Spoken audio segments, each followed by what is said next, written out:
Today I'm going to show you how to use a canvas in Slack.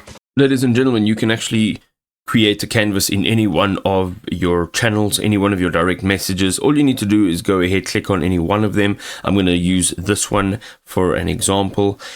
And right at the top, you'll see messages and add canvas. Go ahead, click on add canvas. You can now see that it has a name.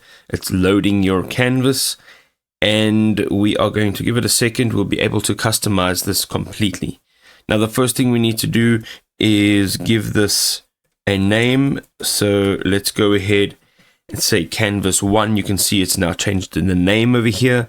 You can also add a new tab. And if you'd like to do another canvas, you can actually go ahead and create one over here.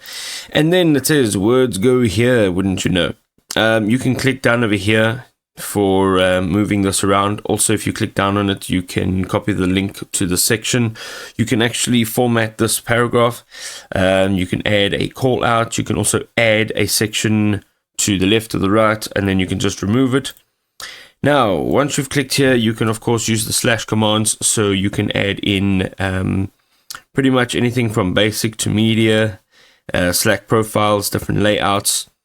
And then at the bottom over here, if you click on the plus icon, this will allow you to record a video clip, audio clip. It'll allow you to add in a divider, a placeholder, date profile call out, a new canvas in here, an image, and then of course just a regular file.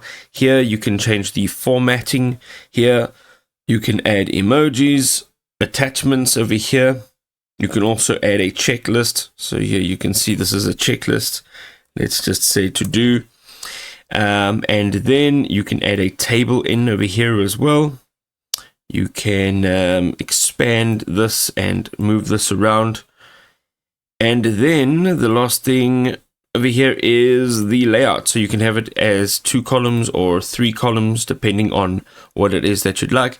And you can build your canvas right here inside any one of your channels or any one of your chats.